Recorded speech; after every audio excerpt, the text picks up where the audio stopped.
साथ ये किया वो किया, मैं बहुत उदास हूं, मेरे बहुत बड़े मित्र हैं, अदानी जी का बहुत अच्छा रिश्ता है मेरा, जो बोलना है आप बोलो। मैं यहाँ आया और सबसे पहले मैंने जो हमारे सीनियर नेता हैं उनके नाम लिए, आपका नाम लिया। बीजेपी की मीटिंग देखिए, नरेंद्र मोदी जी आते हैं, किसी नेता का नाम नहीं लेते। जैसे मैं सिद्धरमैया जी का नाम लेता हूं, DK शिव कुमार जी का नाम लेता हूं, खारगे जी की बात करता हूं, वैसे मोदी जी किसी नेता की कभी बात नहीं करेंगे। बोम्मई जी, येदियुरप्पा जी का नाम तक नहीं लेते, जैसे वो हैं ही नहीं। कर्नाटक का हर व्यक्ति पूछ रहा है कि नरेंद्र मोदी जी अपने जो नेता हैं उनका नाम कभी क्यों नहीं लेते। जैसे यहाँ पे आपके बीजेपी के होम मिनिस्टर लड़ रहे हैं, सब इंस्पेक्टर स्कैम में दबा के भ्रष्टाचार हुआ, नरेंद्र मोदी जी कर्नाटक के होम मिनिस्टर का नाम कभी नहीं लेते। इसके दो कारण हैं। एक कारण है कि नरेंद्र मोदी जी सिर्फ नरेंद्र मोदी जी की बात करते हैं। जैसे कर्नाटक में चुनाव हो रहा है, बाकी लोग कर्नाटक की जनता की बात कर रहे हैं, विकास की बात कर रहे हैं, भ्रष्टाचार की बात कर रहे हैं। नरेंद्र मोदी जी आके कर्नाटक के चुनाव में सिर्फ नरेंद्र मोदी जी की बात कर रहे हैं। कर्नाटक की सरकार ने पिछले 3 साल में क्या किया उसके बारे में प्रधानमंत्री एक शब्द नहीं बोलते। तो मैं प्रधानमंत्री से पूछता हूं, ये जो आपकी सरकार है, चोरी की सरकार है, 3 साल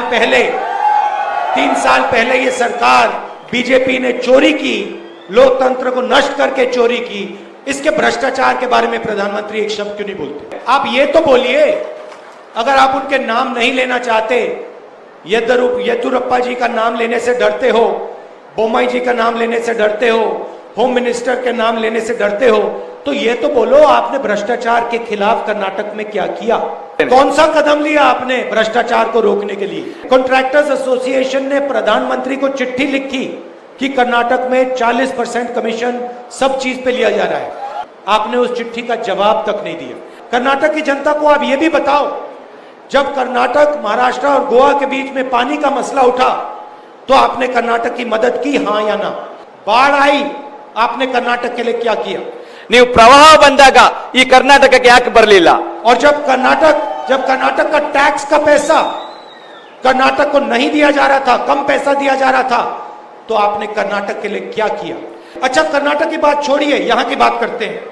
यहां जो लोग खेती करते हैं, जिनको उनकी जमीन नहीं दी जा रही है, उनके बारे में आपने क्या किया। यहां पे जो Visvesvaraya iron and steel plant था, उसके बारे में आपने क्या किया। जब आपके ही नेताओं ने इस प्लांट के बारे में बोला, आपने कहां मदद की, कैसे मदद की, ये बताइए। भाइयों और बहनों, ये नरेंद्र मोदी जी के बारे में चुनाव नहीं है, ये चुनाव आपके भविष्य का, आपके बच्चों का, आपके युवाओं का, माताएं बहनों का चुनाव है। ये कर्नाटक का चुनाव है। इसमें सबसे जरूरी मुद्दे भ्रष्टाचार, महंगाई और बेरोजगारी है। और पिछले 3 सालों भ्रष्टाचार में बीजेपी ने वर्ल्ड रिकॉर्ड तोड़ दिया है। 40% हर काम में 40% भ्रष्टाचार इन्होंने किया है। नोटबंदी और जीएसटी ने पूरे देश में बेरोजगारी फैला दी है। सारे के सारे छोटे व्यापारी, स्मॉल और मीडियम बिजनेस वाले सारे के सारे बंद हो गए। हिंदुस्तान के इतिहास में पहली बार किसान को टैक्स देना पड़ रहा है। 5% फर्टिलाइजर पे, 12% ट्रैक्टर पे, 18% पेस्टिसाइड्स पे।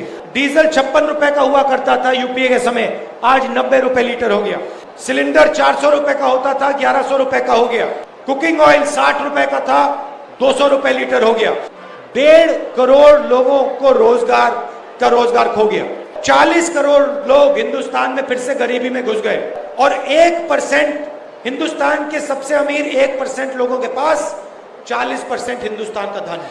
यह देश की सच्चाई है, कर्नाटक की सच्चाई है। अब मैं आपको बताना चाहता हूं इसके बारे में कांग्रेस क्या करना चाहती है, हम क्या एक्शन लेंगे, हमारा प्लान क्या है। 1 साल पहले हमने कर्नाटक की जनता से बातचीत करनी शुरू की।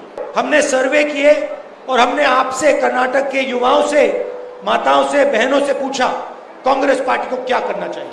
और आपने हमें 5 चीजें बताई और ये हमारा पहला कदम होने वाला है। मतलब इन 5 कामों को हम पहले दिन पहली कैबिनेट मीटिंग में पास करने जा रहे हैं। महंगाई से महिलाओं को सबसे ज्यादा चोट लगती है।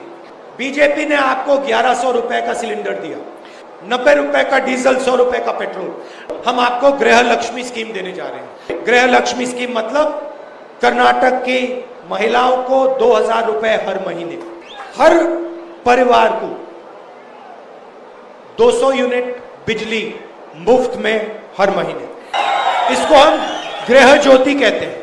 तीसरा स्कीम अन्य भाग्य, 10 किलो चावल हर फैमिली मेंबर को कर्नाटक में। और महिलाओं के लिए सखी स्कीम, कर्नाटक में आपको बस में जाने के लिए पैसा नहीं देना पड़ेगा, फ्री में जाएंगी आप। और युवा निधि स्कीम, युवाओं के लिए, ग्रेजुएट्स के लिए 3000 रुपए महीना हर महीना ग्रेजुएट्स के लिए और 1500 रुपए हर महीना डिप्लोमा होल्डर्स के लिए। और देखिए ये 5 स्कीम शुरुआत है, ये पहले दिन हो जाएगा। किसानों के लिए कृषि निधि 1.5 लाख करोड़ रुपए 5 साल में, 30,000 करोड़ रुपए हर साल किसानों की मदद करने के लिए।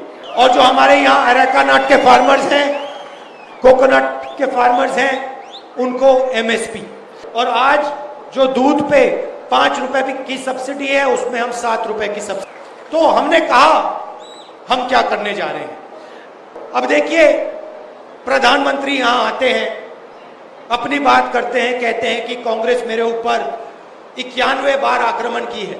सवाल प्रधानमंत्री का नहीं है, सवाल कर्नाटक की जनता का है।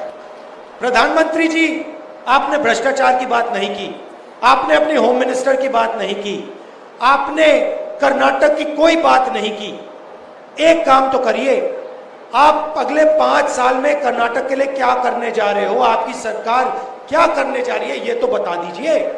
ये कह दीजिए कि पिछले 3 सालों में हमने 40% कमीशन लिया था, और अगर हमारी सरकार, बीजेपी की सरकार आएगी तो 40% से उसको 50% में बीजेपी की सरकार बढ़ा देगी। कुछ तो कर्नाटक के बारे में बोलिए। इस दुनिया में सिर्फ नरेंद्र मोदी नहीं है, बाकी लोग भी हैं। अपने नेताओं की बात कीजिए, कर्नाटक की बात कीजिए, युवाओं की बात कीजिए, माताओं बहनों की बात कीजिए। अच्छा ऐसे करिए, 70% आप अपनी बात कीजिए, 30% कर्नाटक की बात कर लीजिए, हम मान जाएंगे, हम एक्सेप्ट कर लेंगे। आप आधा घंटा बात करो, 1 घंटा बात करो, 70% टाइम आप खुल के अपनी बात करो, जो बोलना है बोलो। कांग्रेस ने मेरे साथ ये किया, वो किया, मैं बहुत उदास हूं, मेरे बहुत बड़े मित्र हैं, अदानी जी का बहुत अच्छा रिश्ता है मेरा, जो बोलना है बोलो। और फिर 30% कर्नाटक के युवाओं की बात बोलो, कर्नाटक की महिलाओं की बात करो, कर्नाटक के किसानों की बात करो। आप क्या करने जा रहे हो वो बोलो, येदुरप्पा जी का नाम ले लो, बोम्मई जी का नाम ले लो।